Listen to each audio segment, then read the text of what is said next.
마가복음 10장 46절 한 절 읽읍시다.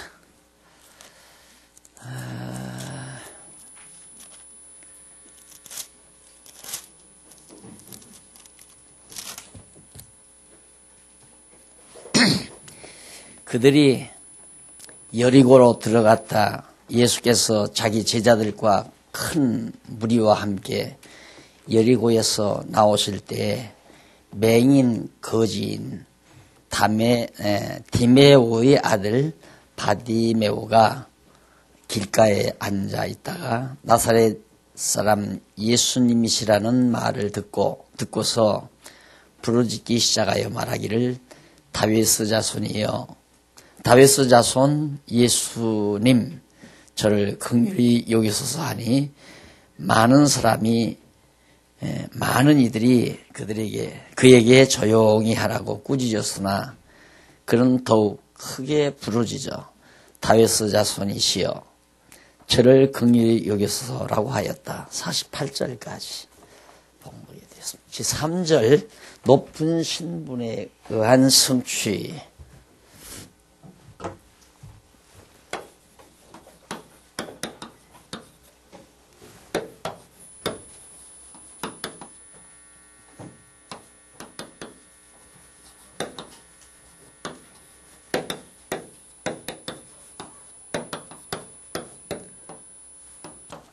장 46절부터 16장까지죠?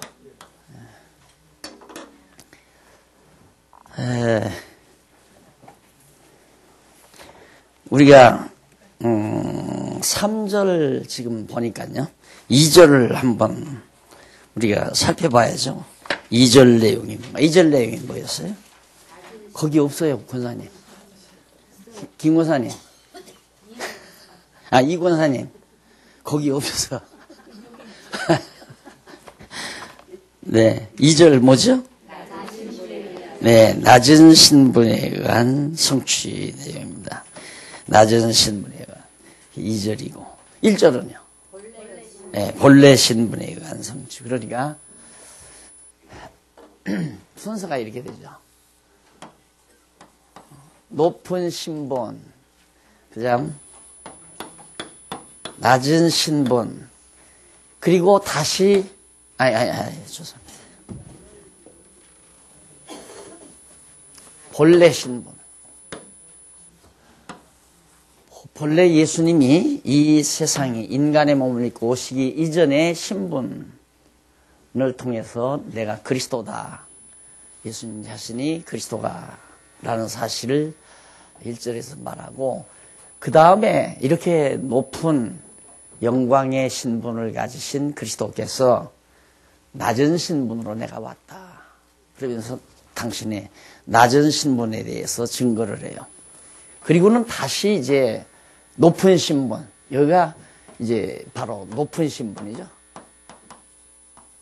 높은 신분, 본래의 신분으로 당신이 가실 것도 말하고 본래 높은 신분임을 예수님 자신이 증거를 합니다. 이렇게 말하는 것은 당신 자신이 그리스도라는 사실을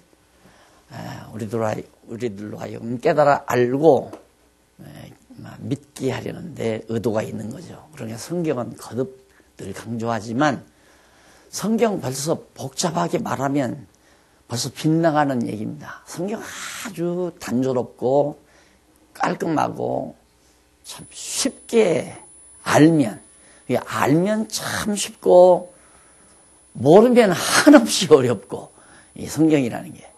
그래서 오늘 또 지금 10장 46절부터 우리가 살피는데 10장 46절부터가 본래 신분, 영광의 신분이기 때문에 예수님은 지금 내가 이렇게 낮은 신분으로 와 있지만은 앞으로 내가 이렇게 높은 신분으로 다시 돌아갈 것이다. 라고 하면 당신의 높으신 신분을 이제 가르쳐주는 내용이 나타납니다. 얼마나 쉬워요. 마가복음이라는 게 본래 영광스러운 하나님의 아들 그리스도께서 낮아지셨다가 높아지신 것이로구나. 그런데 이걸 가지고 이런 아주 얼마나 간단해요. 이렇게 간단한 내용이 신학교에 가면 하나기도 더 배워요. 이걸 하나기도 뭐냐면 예수님의 비하, 예수님의 성귀, 예수의 비하와 성귀, 이것이 이제 기독론에서 나오는 얘기거든요. 말짱 헛소리를 하는 거예요. 뭐하러 해요? 그냥 마가복음 가르치면 끝나는 거. 마가복음 알면 예수님은 낮아지셨다가 높아지신 분이구나. 비하하셨다가 성귀 높아졌다. 그게 말을 어렵게 하니까 신학이 굉장히 어려운 줄 알아요. 나는 아주 쉽게, 우리 이권사님 쉽게 알아듣으라고 쉽게 쓰잖아요. 그렇죠? 낮아지셨다가 높아지셨다. 비하와 성귀 하면 굉장히 어렵잖아요. 원래 그 학자들이 특질이 그래요. 상대가 쉽게 못 알아듣게 외국어 많이 쓰고요. 외래어 많이 쓰고 어려운 말 많이 쓰고 이렇게 고질 환자들이죠. 아주 쉬운 말로 알기 쉽게 이렇게 소개해 드립니다. 그러면 이 높으신 신분에 대한 내용이 16장까지인데 그 16장까지의 내용을 간결하게 이렇게 분류를 하면, 분해를 하면 그 밑에 나오죠. 세 번째 줄 뒷부분에 그 내용 가운데 10장 46절에서 13장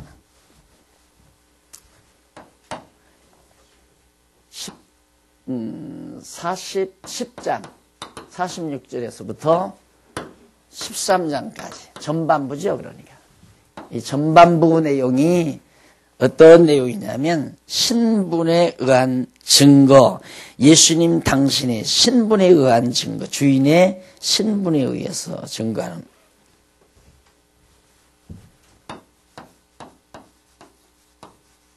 주인의 신분에 의한 증거. 그 다음 두 번째는 볼고 14장에서부터 16장까지겠죠. 그렇죠? 네? 네. 16장까지가 구속주 신분에 의해서 성취.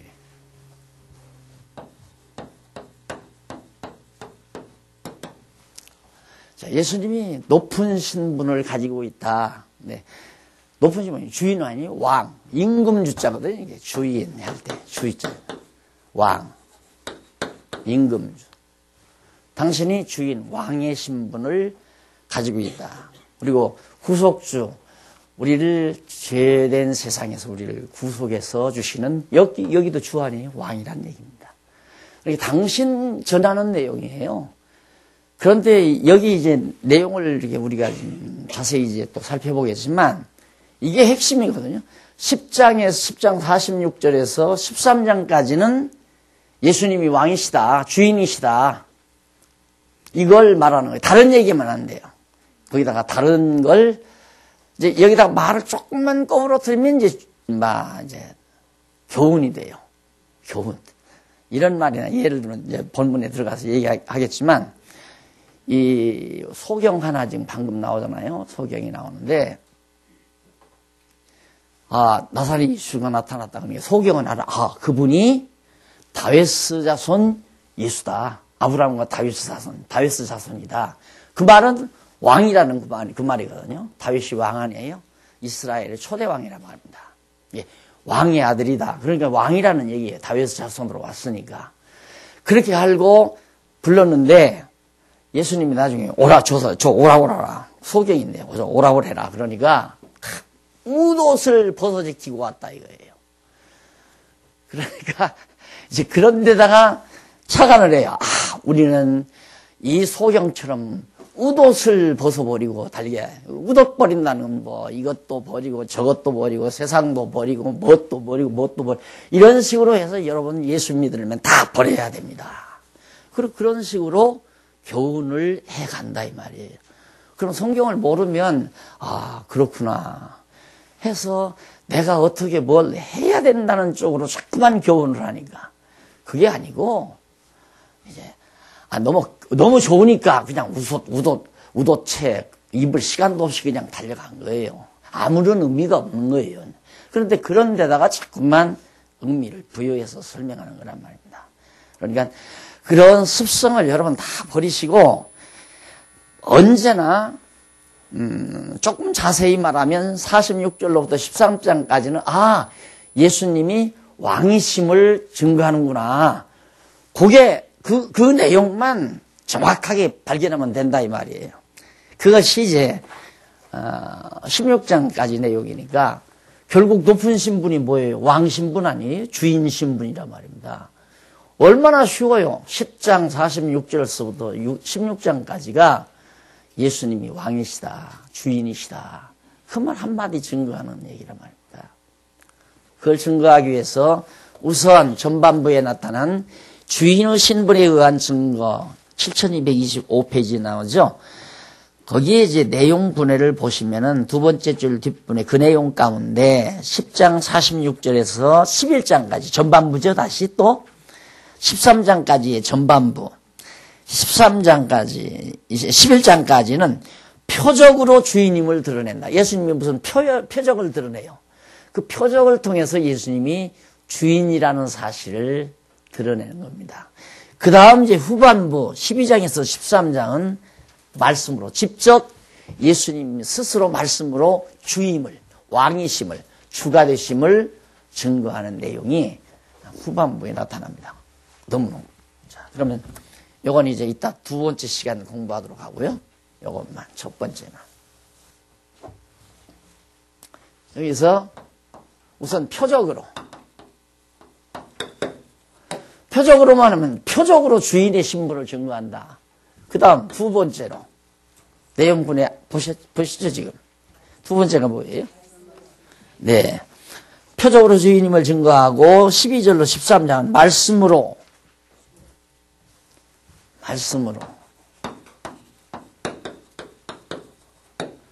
이렇게 깔끔해요.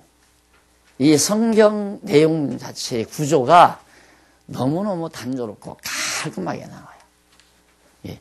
10장 46절에서 13장까지가 주인의 신분, 예수님이 왕의 신분을 가지고 있음을 증거하는데, 전반부는 표적으로 증거하고, 후반부는 예수님 스스로 말씀으로 증거하고, 정확하잖아요. 자, 그럼 표적으로 증거하는 것부터 배워야죠, 이제. 했으니까. 그럼 표적으로 어떻게 증거하시나? 어떤 표적으로? 조금 전에 제가 읽어드린 대로 그 표적으로의 증거 내용 가운데도 그 밑에 그 내용을 분석해보면 46절로 11장까지야. 그 전반부는 무슨 내용이냐? 주인의 표적을 보여줍니다. 당신이 주인이라는 사실을 드러내는 표적을 보여줘요. 표적을 나타낸다 이 말이에요. 그 다음 후반부는 표적의 결과로 가르쳐줍니다. 표적을 드러낸 다음에 그 표적의 결과로서 예수님이 주인이심을 가르쳐준다. 11장까지 내용입니다. 자, 그럼 넘어가서 우리가 하나 더 살피고 갈 필요가 있죠. 7224페이지 세 번째 문단 다시 앞으로 가서 제3절 높은 신분에 의한 성취 내용을 보면서 그 세 번째 문단이 나오죠. 문단 보면 거기 일찍 여호와 하나님께서는 거기 나옵니다. 세 번째 문단에 그러니까 위에서 아홉째 줄 근거죠. 예수님께서 높은 신분에 의해서 신분을 드러내시는 근거. 뭐냐면 둘째 아담 예수 그리스도의 표상인 첫 아담을 하나님의 형상대로 창조하여 땅을 정복하고 다스리라고 명령하셨죠. 다스리는 자가 통치자 아니에요? 첫 아담. 만왕의 왕이시며 영원한 대제사장이신 예수 그리스도의 표상인 멜기세덱 히브리서 6장 20절에 나오죠. 살렘 왕이며 지극히 높으신 하나님의 제사장으로 보내주셨다. 그리고 이스라엘 자손을 애굽에서 인도하여 내게 할 모세를 바로에게 하나님같이 되게 하셨고 다윗을 이스라엘 왕으로 세우시고 그 이름을 존귀하게 해 주셨다. 사무엘상 뿐만 아니라 고레스를 이렇게 열국으로 그 앞에 굴복하도록 그에게 신을 주실 것을 예언한 사실이 나오고요. 그 다음에 이러한 섭리와 예언에 의한 언약의 말씀을 성취해 주시려고 하나님의 아들을 그리스도로 세상에 보내어 높은 신분에 의해 성취하도록, 자, 그런 구약의 말씀에 근거해서 예수님이 높으신 신분을 가지고 있다는 것을 증거하도록 섭리하는 거다. 그러니까 구약에 나타난 이제 뭐 몇 개, 많지요. 더 많은데, 아니면 그렇게 하려면 구약 성경 다 기록해야 되니까, 내가 미리 예언을 하죠. 앞으로 또 이걸 가지고 장난하는 사람이 있을 거예요. 박 목사님은 뭐 요 얘기밖에는 안 했지만 어디 가면 뭐 어쩌고 저쩌고 한다고. 그러려면 구약 성경 다 들여대야 돼요.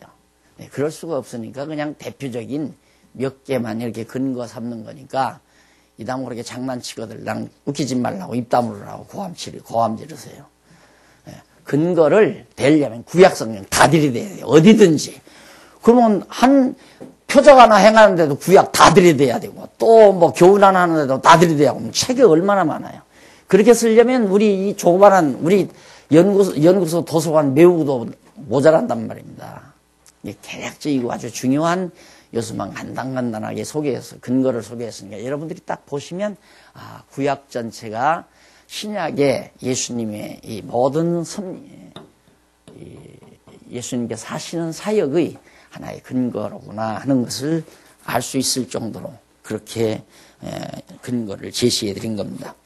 자, 그렇게 해서 그런 말씀의 근거에 의해서 표적을 보여주시는데 넘어가서 7226페이지 양쪽 가로 1번 주인의 표적을 보여줍니다. 그러니까 주인의 표적인 항상 주인은 왕이라고 하는 전제를 항상 깔고 계세요. 10장 46절서부터 11장 19절까지인데 그 내용 가운데 이제 첫 번째가 46절에서부터 52절까지가 믿는 소경을 보게 하는 표적으로 주인의 신분을 보여주는 내용이고 11장 1절로 11절은 나귀 새끼를 타고 입성하는 표적으로 주인의 신분을 보여주는 내용이고 무화과나무를 저주하는 표적으로 주인의 신분을 보여주고 성전 상인을 내어 쫓는 표적으로 주인의 신분을 보여준다. 자, 이제 이것만 읽어도 그냥 바로 13장까지가 전부 주인의 신분이라고 하는 이것으로 공통분모가 나오죠. 이 성경을 연구하는 데서 가장 성경의 논리를 찾아가는 데 있어서 가장 어려운 작업이 공통분모를 찾는 부분입니다. 저게 안 찾아지면 이제 괴로운 거죠. 내가 이거 줄기를 잘못 잡았나, 내가 이걸 잘못 해석하고 있나. 저게 잡아져야 깔끔하잖아요. 지금 여러분들이 보니까 4장 46절로부터 13장까지가 그 내용이 다양해요.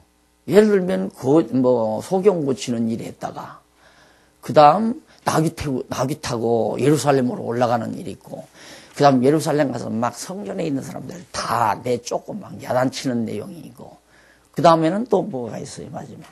무화과나무. 하나님, 예수님도 이렇게 얼른 보면 우리가 인간적으로 생각하면 예수님 성질 참 칼칼하다. 그 나무가 열매 안 맺을 수도 있지. 그걸 저주해서 뿌리채 다 말려버린다면 얼마나 무자비한 양반이에요. 아마 요즘 만약에 걸려들었다면 당장 나무 그렇게 죽였다면 포송줄 메고 들어가야 돼요. 자연보호 운동가들이 고발당해서. 이 나무 하나 잘못돼가지고 오면 당장 벌금 내야 되고 그러잖아요. 예수님이 그런 일을 하신 거예요. 다 각각 다르잖아요. 소경도 고치고 나귀 타고 올라가고 소경 고친 일하고 나귀 타고 예루살렘 올라간 일하고 어떻게 맥이 통하느냐 이 말이에요. 이걸 맥이 통할 수가 없잖아요. 겉으로 보면. 그러나 그 내용의 깊이를 살펴보면 그렇게 내용이 잘 통하잖아요.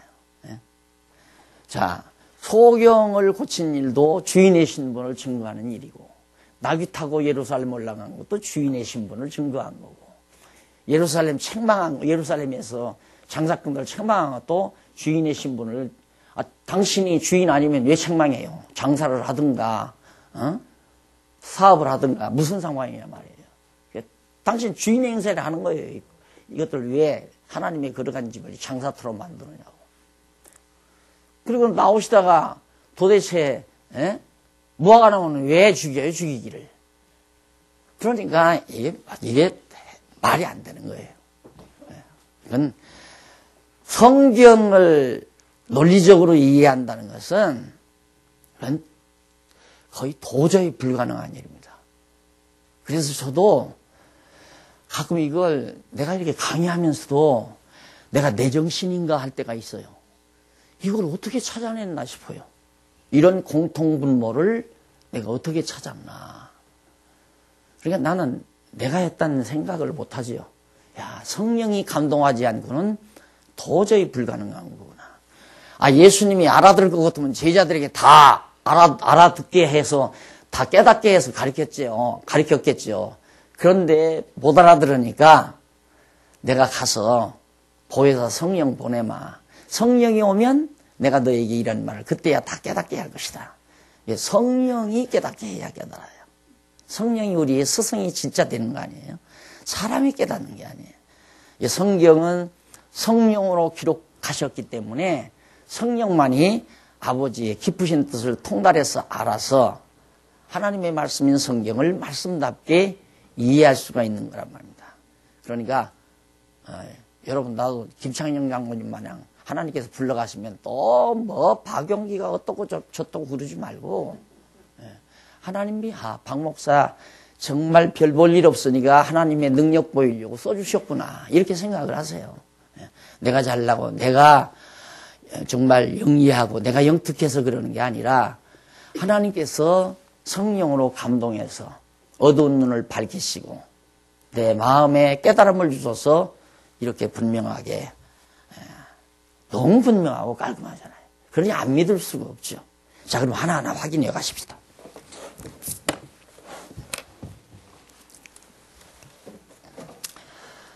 에... 10장 46절로 52절에 보면 거기 조금 근거 좀 보고요. 7227페이지 위에 두 번째 줄 근거 나옵니다. 앞에 성경 46절로 11장 19절까지의 근거가 그거가 나오는데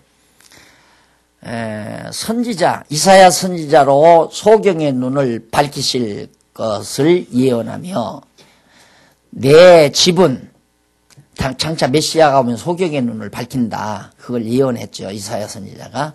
그리고 내 집은 만민의 기도하는 집이라 칭함을 받으리라고 이사야 56장 7절에 예언했고 뿐만 아니라 에레미야 선지자로 여호와 하나님의 집을 강도의 구려를로 만들었다.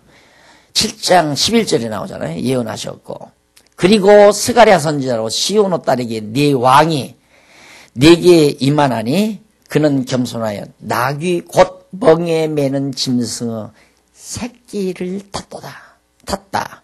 스가랴 9장 9절에 나오죠. 그렇게 구약의 선지자들이 지금 이제 이 표적으로 증거하는 10장 46절로부터 11장 몇 절이요? 11장? 네, 19절까지. 19절까지 예수님이 행하실 모든 표적 내용들이 구약 성경의 선지서에 다 예언되어 있다 이 말이에요. 그런 예언의 근거에서 예수님께서 가장 그 표적을 다 행하신 거다. 그걸 드러낸 거예요. 그러니까 여러분들이 여기서 이 말씀 속에서 여러분들이 들어야 될 내용은 보십시오. 그렇기 때문에 예수님은 당신의 주인의 신분을 통해서 그리스도이심을 증거했습니다.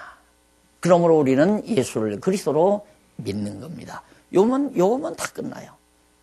그게 참 내가 진즉이 목회를 안 했어야 거듭 얘기지만 목회를 안 했어야 더 여러분들에게 쉽게 좀 가르쳤을 건데 목회한답시고 좀 군더더기를 많이 지금 이렇게 다시 내가 언제 들어보려고 그래요.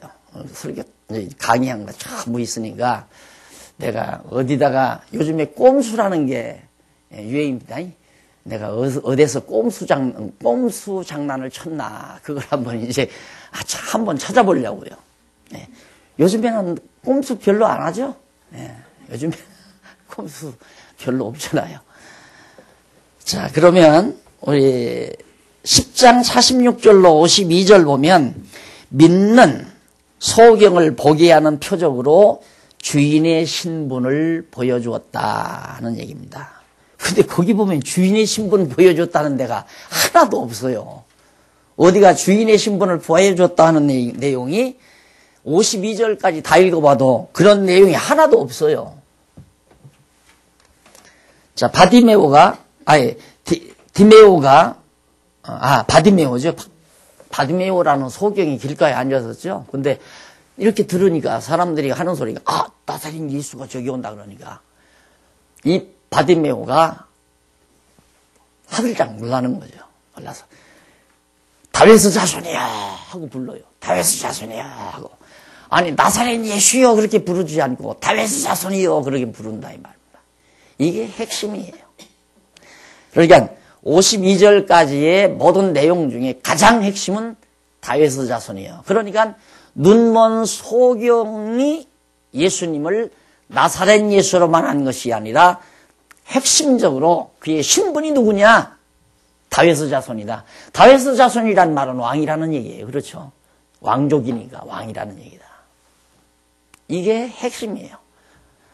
그래서 예수가 저런 소경의 눈을 띄움으로 선지자 이사야 선지자가 예언한 내용을 이룰 뿐만 아니라 소경의 입을 통하여 다윗의 자손이라는, 그러니까 이사야 선지자는 소경의 눈을 띄우는 자가 주인 그리스도라는 것을 지금 미리 예언한 거고요. 바디메오는 그가 정말로 왕 주인입니다. 다윗의 자손 주인입니다 하고 고함을 치게 만드신 거예요. 예, 그것이 하나님께서 바디메오 소경의 입을 통하여 주인이 됨을 증거하도록 섭리하신 거다. 그 다음 나 할 말이 없네요. 더 할 말이 다 나왔잖아요. 그렇게 쉬워요.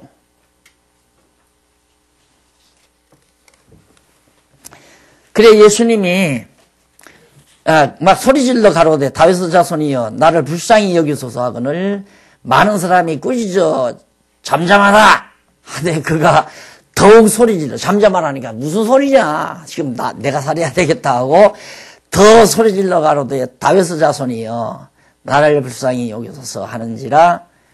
49절 예수께서 머물러 서서 저를 부르라 저 소경 불러들여라 하시니 저희가 그 소경을 부르며 이르되 안심하고 일어나라 너 자리에 일어나라 너를 부르신다 하매 소경이 겉옷을 벗어버리고 뛰어 일어나 예수께 나오거늘 예수께서 일러 가라사대 네게 무엇을 하여 주기를 원하느냐. 소경이 가라되 선생님이여. 여기서 선생님이 라보니여 그 말이죠. 랍비여 그 말인데 이건 선생님이라는 호칭 중에 가장 존경하는 의미를 담은 호칭입니다. 랍비라는 말이 그 뒤에 나올걸요. 네, 28페이지 7228페이지 밑에서 10번째 줄 앞부분에 보면 라분이 나오죠. 헬라어 라분이라고 하는데 이는 선생님에 대한 최고 존칭어죠. 그 앞에서는 다윗의 자손이여 해놓고 뒤에 와서는 라본이여 해놓고 앞에서 두 차례 다윗의 자손이여. 그럼 그렇게 해서 불렀으면 좀 먼데 계실 때 다윗의 자손이여 불렀으면 예수님께 가까이 가서도 다윗의 자손이여 그래야 하는데 선생님이여. 가장 존경하는 표현을 하면서 눈뜨기를 원합니다. 또 믿는 대로 됐다 가라.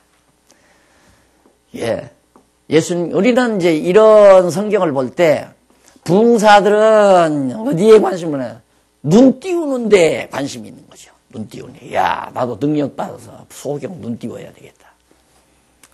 나는 죄인이기 때문에 내 동자의 시점은 나를 죄에서 구속해 주실 구속주, 구속해 주시는 왕을 찾아야 돼요. 나를 구속해 주실 분. 그러다 보니까 눈 뜨는 다른 데는 관심이 없죠. 내 죄를 용서해 주실 구속주 왕을 찾아야 되는 거예요. 왕에. 그래서 이게 성경이 보인 거예요. 하나님께서 나를 죄인 되게 해서 죄인의 눈 만들어가지고 성경을 성경대로 볼 수 있도록 성령께서 감동했다. 항상 그 생각을 합니다. 항상.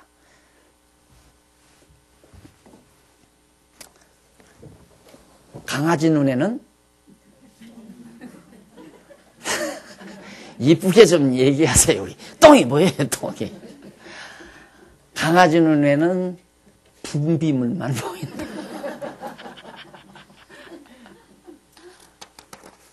죄인의 눈에는 죄를 용서해 주시는 주님만 보인다. 당연하잖아요. 네. 넘어가십시다. 11장 1절로 11절 여기 보면 나귀 새끼를 타고 입성하는 표적으로 주인의 신분을 증거하는 내용, 보여주는 내용, 잘 아시는 내용이죠. 여러분 이거 잘 모르면 내가 언젠가도 그 얘기했죠. 어디 여행을 가니까 필리핀 갔을 때니까 구경시켜준다고 어디를 데리고 가더니만 그 다 빼빼마른 그 잘 좀 콩도 삶아 먹이고 미끈미끈하게 해서 타라면 맘 놓고 타겠더구만 비실비실 다 말라가지고 앙상하게 말라가지고 막 타니까 비질비질해요. 내가 그걸 타면서 예수님 생각을 했어요. 그 예수님은 기왕이면 좀 굵직한 호마 하나 더 끌고 오너라. 거기 어미도 있으니까 어미 끌고 오라고 하지. 하필이면 왜 멍에 매지 못한 나귀 새끼를 데리고 오라고 그래요. 그게 바로 앞서 근거된 선지자의 예언을 이루시려고 하는 의도였다 이 말이에요. 왜 이루시려고 하나? 내가 왕이다, 주인이다, 그리스도다 이 말이에요. 내가 왕이다. 그걸 증거하기 위해서 나귀 새끼.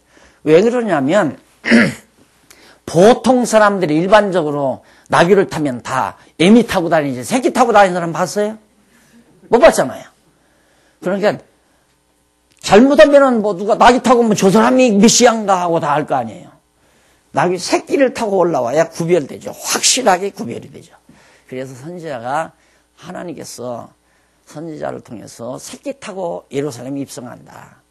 그렇게 예언된 것이 그리스도를 통해서 이루어진 거예요.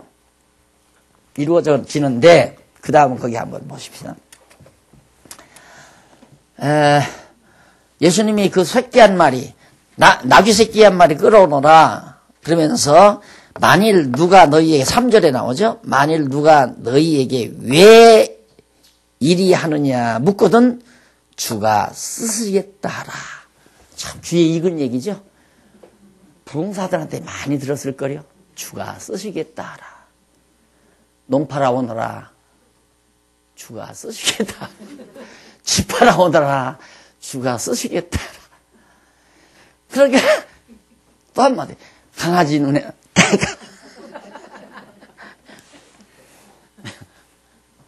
그래요. 돈 욕심쟁이 눈에는 돈밖에 논문서밖에 안 보이고 아파트 문서밖에 안 보이죠. 그러니까 그것 봐라 주가 쓰시겠다 하라. 가져와요. 당장 하나님의 걸어가는 집을 줘야 되셨네요. 그러니까 그만 성경을 일단 그렇게 보기 시작하면 이제 깜깜한 거예요. 깜깜해. 그런데 그게 아니고 그 다음 보세요. 그리하면 즉시 이리로 보내리라. 주가 쓰시겠다고 하면 당장 보낼 거다 이거예요. 하시니 제자들이 가서 본즉 나귀 새끼가 문 앞 거리에 매여 있는지라.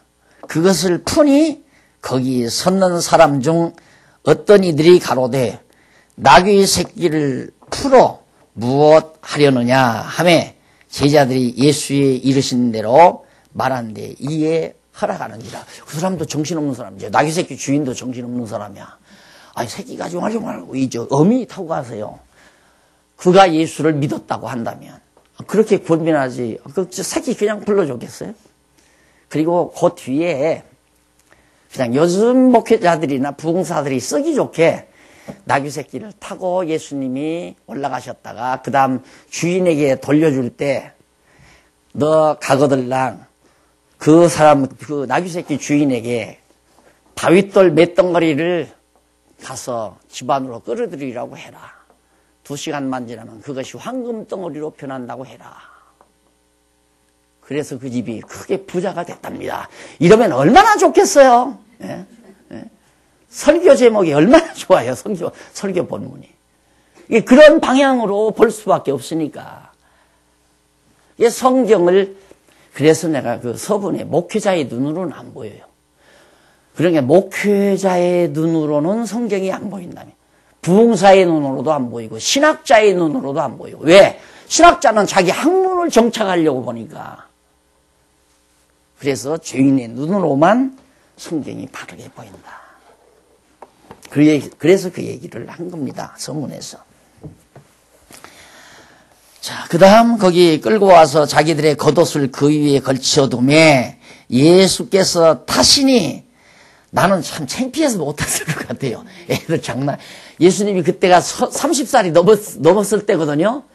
그 아이들이 한 7, 8살 먹은 아이들이 그렇다면 어울릴 수 있지만 그래서 30이 다 돼서 그런 양반이 그래 새끼 타고 그래 예루살렘에 올라가요. 그걸. 진짜 창피해서도 못하고 올라가죠. 근데 많은 사람은 자기 겉옷과 다른 이들은 밭에서 벤 나무가지를 길에 펴며 앞에서 가고 뒤에서 따르는 제자들이 소리 지르되 호산나 찬송하리로다. 주의 이름으로 오시는 이여. 여기가 핵심이죠. 주의 이름으로 왕의 이름으로 오시는 이여. 왕으로 오시는 이여 이 말에. 그러니까 반드시 어떤 한 챕터나 아니면 한 문장 안에는 반드시 핵심 단어가 있어요. 그 핵심 단어를 찾아야 돼요. 그 핵심 단어가 이제 공통분모가 돼서 보면 이런 주제가 빠져나오고 이런 주제도 나오고 이런 주제도 나오고 이런 주제가 그래서 나오는 거예요. 그걸 찾는 작업이 바로 우리 장안중앙교회가 그동안 30년 넘게 해왔던 중요한 작업입니다. 그래서 이게 얼마나 성경을 쉽게 볼 수 있도록 만들어놨는가 여러분들이 보시면 알죠. 주의 이름으로 오시는 이여 호산나. 호산나는 왕에게만 돌리는 그런 만세소리나 같은 거예요. 거기 보면 넘어가서 7230페이지 어디냐면 밑에서부터 밑에서가 아니라 위에서 찾아야 되겠네요. 위에서 12번째 줄 같습니다. 12번째 줄 중간쯤 보면 여기 호산나 헬라어 나오죠. 호산나라는 말은 오 구원하소서라는 뜻으로 왕이나 하나님께 도움을 구할 때 사용하는 말입니다. 오 나를 구원하소서 호산나.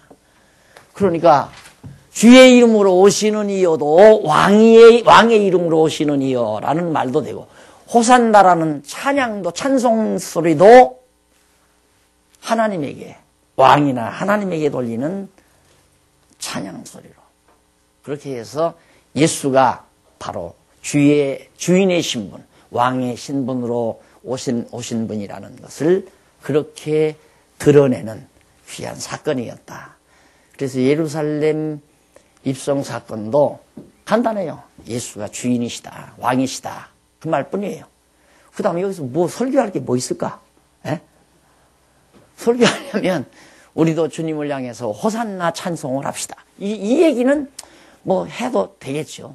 어차피 우리는 알면 찬송이 나오니까 와 그분이 정말 나를 죄에서 구원할 주인 왕이시다 구속주다 그러면 우리도 입에서 호산나 이렇게 찬송 나오는 거니까.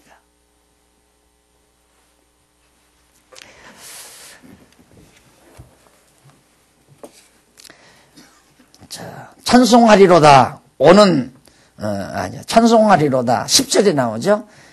찬송하리로다 오는 우리 조상 다윗의 나라여 나오죠. 여기도 마찬가지 다윗의 나라여 가장 높은 곳에서 호산나 하더라. 예수께서 예루살렘에 이르러 성전에 들어가사 모든 것을 둘러보시고 때가 이미 저물매 12 제자를 데리시고 베다니에 나가시니라. 그 예루살렘에서 베다니가 그렇게 멀지 않습니다. 그러니까 가까운데 누르러 나가셨다는 내용입니다. 공연히 새끼 타고 나귀 새끼 타고 올라갔다가 뭐들 금방 나올 바에는 먹으러 올라갔다가 아무 일도 안 하고 그냥 내려와요. 이게 모두가 다 선지자들의 예언대로 나귀 새끼를 타고 올라가므로 아 그가 그리스도로구나. 그리고 올라갔을 때 나타나는 다윗의 자손이란 말이라는 호산나라는 찬송 소리가 예수가 주인의 신분, 그리스도의 신분을 가지고 있다는 걸 드러내는. 그 다음 바로 12절로 14절에 보면 무화과 나무를 저주하는 표적으로 주인의 신분을 보여줍니다. 예수님께서 이튿날 베다니에서 이제 나오셨죠. 나올 때 예수께서 시장, 누가 대접도 안 했던가 봐.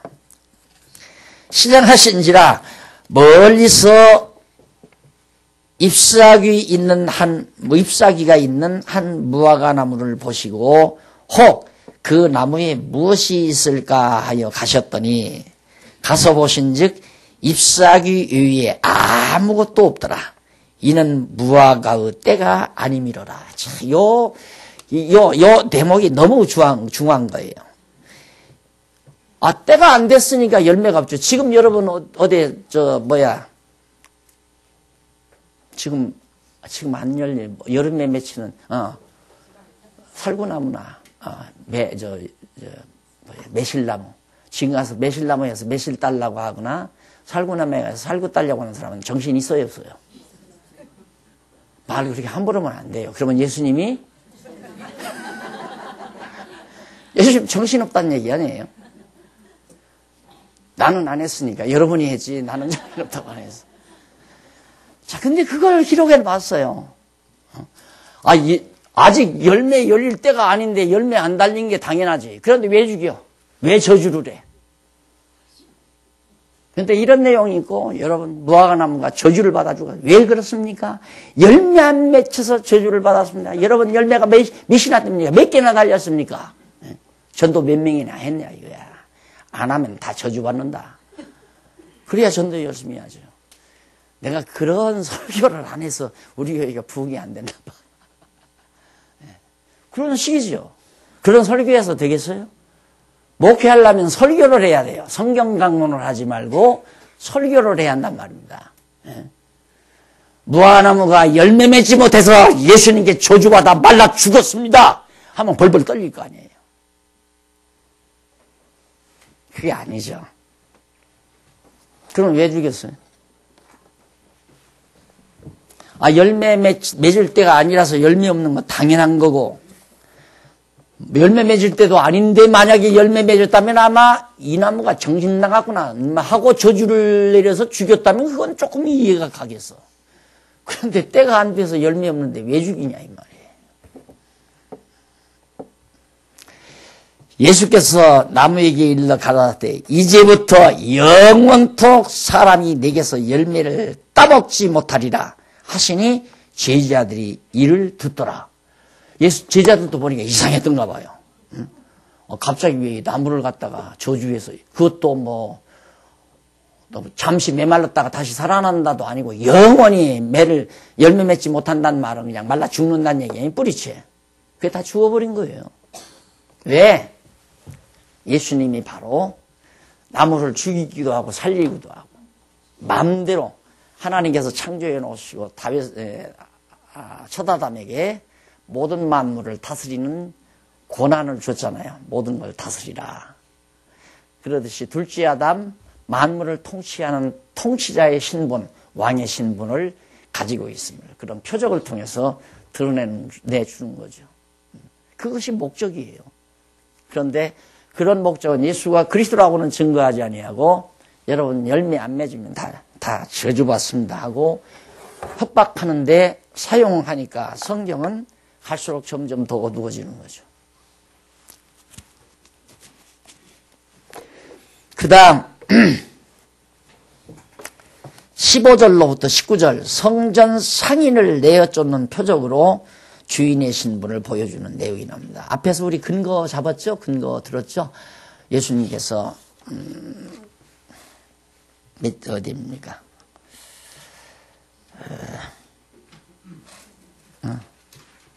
표적으로 증거하는 내용 중에 7226페이지 아니지? 27페이지. 예, 27페이지? 네, 27페이지에 성전에 내 집은 만민의 기도하는 집이다라는 내용도 나오고 나귀 새끼 멍에 짐승 타고 올라간 내용도 나오고 그 다음 이제 성전에서 책망 성전 상인을 내쫓는 표적을 지금 드러내시는데 에레미야 선지자로 그러니까 7227페이지 위에서 5번째 줄 뒷부분에 보시면 네 번째 줄 위에서 네 번째 줄 뒷부분에 보시면 에레미야 선지자로 여호와 하나님의 집을 강도의 구렬로 만들었다라고 예언하도록 섭리하신. 그러니까 강도의 구렬로 만드니까 예수님께서 막 질책하고 책망하는 거죠. 그러니까 그것이 벌써 에레미야 선지자가 예언된 대로 성전이 그렇게 다 더럽혀졌고 더럽혀지니까 예수님께서 거기에서 책망하고 내쫓는 그런 표적을 행하심으로 예수가 하나님의 집의 주인이심을 성전의 주인이심을 보여주는 그런 표적이 거기에 드러나고 있습니다. 저희가 예루살렘에 들어가니라 예수께서 성전에 들어가사 성전 안에서 매매하는 자들을 내어 쫓으시며 돈 바꾸는 자들이 상과 비둘기 파는 자들의 의자를 둘러 엎으시며 성질 참 칼칼하시죠? 고약하다고는 못하겠고 누가 그래요? 아이 목사님 성질 보통 아닙니다 그래. 예수님 성리도 보통 아니야.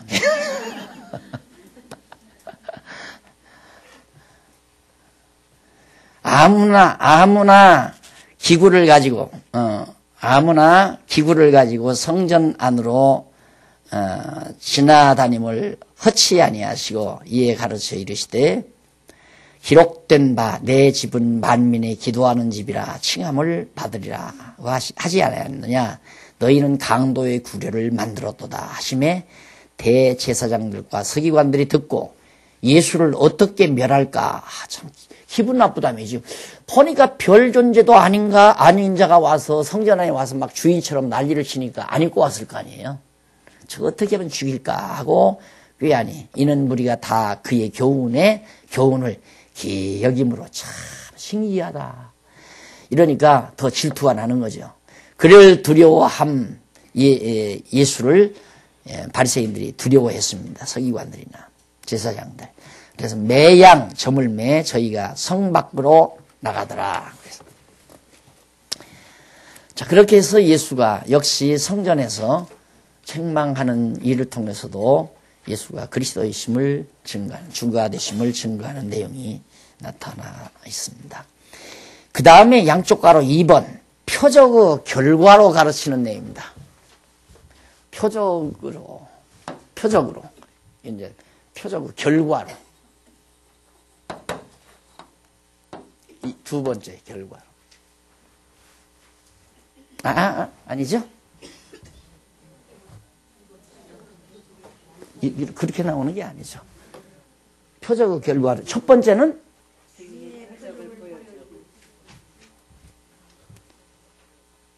이제 그다음 두 번째가 표적의 결과로 그것이 20절로부터 13장까지 한 절도 안 빠지잖아요. 성경 구절 한 절도 빼지 않고 전부가 다 그것이 깔끔하게 논리적으로 정리가 되기 때문에 더 이상 13장? 33절. 죄송합니다. 그냥 무조건 내가 말하면 아무 말도 않고 맞았을 거이다. 그러면 안 돼요. 확인을 해야지. 33절. 20절로부터. 맞아요. 자, 그 내용 분해를 한번 보시면은 20절로 26절 무화과나무가 마른 표적 결과로 가르쳐주고 믿음에 대해서 가르쳐주고 여기 또 참 문제가 있는데죠. 27절로 33절은 여러 가지 표적을 행하신 권세의 출처를 숨기어서 가르쳐주는 내용입니다. 자, 일단 넘어가서 보십시다. 넘어가서 보면 11장 20절로 26절에 무화과나무가 마른 표적의 결과로 믿음에 대해서 가르쳐 주는데 저희가 아침에 지나갈 때 무화과나무가 뿌리로부터 마른 것을 봐서 예수님이 어제 저주를 했는데 아침에 나가보니까 진짜 뿌리로부터 말랐단 말입니다. 그러니까 베드로가 생각이 나서 어제 하신 예수님 말씀 생각이 나서 예수님께 여쭤봤죠. 야삐여 보소서 저주하신 무화과나무가 말랐나이다. 예수께서 대답하여 저희에게 이르시되 하나님을 믿으라. 내가 진실로 너희에게 이르노니 누구든지 이 산더러 들리어 바다에 던지우라 하며 그 말하는 것이 이룰 줄 믿고 마음에 의심치 아니하면 그대로 되리라. 자, 이거 진짜 난해입니다. 어려운 내용이죠. 베드로가 은근히 예수님 참 부러웠을 거 아니에요. 말 한마디 하니까 저렇게 나무가 다 말라 죽었으니까. 그래서 속판에 어떻게 하면 나도 저렇게 할 수 있나 이런 생각을 하고 예수님께 물으니까 예수님이 그 속심을 알고 가르쳐 준 거예요. 믿으라. 하나님을 믿으라. 그러면 믿고 의심하지 말고 그대로 믿고 마음에 의심치 않으면 명한 대로 다 된다. 그래서 사람들이 주책을 부리는 거예요. 부흥사들도 주책을 부리고 이런 말을 근거 삼아서. 그러므로 내가 너희에게 말하니 무엇이든지 기도하고 구하는 것은 받은 줄로 믿으라. 그리하면 너희에게 그대로 되리라. 이게 이제 참 20만 명을 끌어모으는 하나의 수법으로 사용된 거 아닙니까? 사람들이 거기에 다 쇠뇌가 돼가지고 계속 그러면 사람이 그냥 쇠뇌가 됩니다. 안 돼도 되는 것 같아요. 예. 아픈 상처에 손을 얹으십시오. 기도를 합니다. 예. 기도를 하고 지금 성령께서 역사하셨습니다. 나으신 분 나와서 간증하십시오. 그리고 낫지도 않았는데 나았다고 믿고 그냥 확신하면 이미 나은 거다 이거예요. 믿기만 하라. 그래서 거기 나오면 보세요. 받은 줄로 믿어라. 아직 안 받았어도 받은 줄로 믿어라. 아직 그냥 위가 그냥 야리야리하게 아픈데도 이미 위가 깨끗하게 나은 것으로 믿어라. 그래서 나와서 내가 이 위 다 나았습니다. 내가 위장병 3년째인데 병원에 아무리 가도 낫지를 않았는데 오늘 목사님 기도하는 순간 내 병이 다 나았습니다. 그러니까 많은 사람들은 거기에 속는 거예요. 야 진짜 나았구나. 그래가지고 막 구름대처럼 모여든 거 아니에요. 이런 내용들이 구체적으로 정리가 돼야죠. 그래서 쉬었다 해야 되겠네요.